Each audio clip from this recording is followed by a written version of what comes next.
Jacques Lacan, figure incontournable de la pensée du XXe siècle, a remodelé le paysage de la psychanalyse.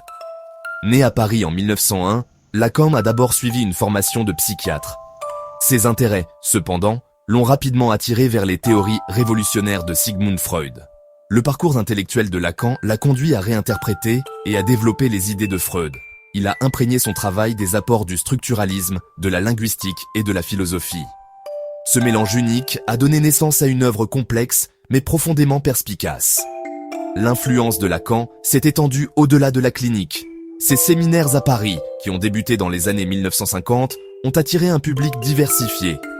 Philosophes, artistes, écrivains et intellectuels se pressaient pour entendre ses déclarations stimulantes et souvent énigmatiques. À travers ses écrits et ses conférences, Lacan visait à ramener la psychanalyse à ce qu'il considérait comme ses racines freudiennes. Il cherchait à découvrir les structures inconscientes qui façonnent l'expérience humaine.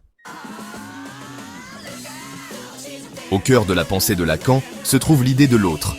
Cet autre n'est pas simplement une autre personne, mais plutôt l'ordre symbolique qui structure notre réalité. Il englobe le langage, la culture et les normes sociales. Nous sommes constitués, en tant que sujets, par notre relation à l'autre. Un autre concept lacanien clé est le réel.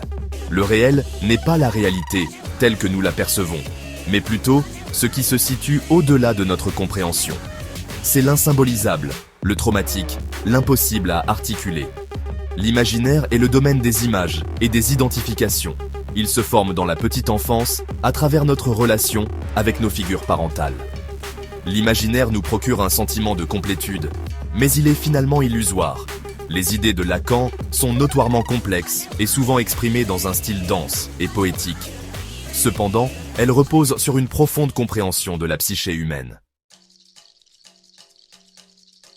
L'impact de Lacan sur la psychanalyse contemporaine est indéniable. Son œuvre continue d'être étudiée et débattue par les cliniciens, les théoriciens et les chercheurs de diverses disciplines. L'accent mis par Lacan sur le langage et l'ordre symbolique a eu un impact profond sur la théorie et la pratique psychanalytique.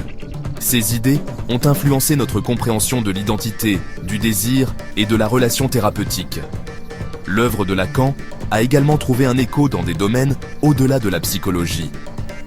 La critique littéraire, les études cinématographiques, la théorie de l'art et la pensée politique ont toutes été influencées par ces idées. Ces concepts fournissent des outils pour analyser les complexités de l'expérience humaine et les manières dont le sens est construit. L'héritage de Lacan réside dans sa capacité à remettre en question la pensée conventionnelle et à repousser les limites de la psychanalyse. Son œuvre reste pertinente car elle aborde les questions éternelles de l'existence humaine. L'héritage de Jacques Lacan est celui de la rigueur intellectuelle et d'une influence durable. Son travail continue de susciter le débat et d'inspirer de nouvelles pistes de recherche. Il nous a exhortés à confronter les limites de notre compréhension et à embrasser les complexités de la psyché humaine. Ces idées nous mettent au défi de penser différemment à nous-mêmes et au monde qui nous entoure. L'œuvre de Lacan nous rappelle que l'inconscient n'est pas quelque chose à craindre ou à réprimer, mais plutôt une source de créativité et de perspicacité. En nous confrontant à ces idées, nous pouvons acquérir une compréhension plus profonde de nous-mêmes et de la condition humaine. La contribution de Lacan à la psychanalyse est incommensurable. Son œuvre demeure une ressource essentielle pour quiconque cherche à explorer les profondeurs de l'esprit humain.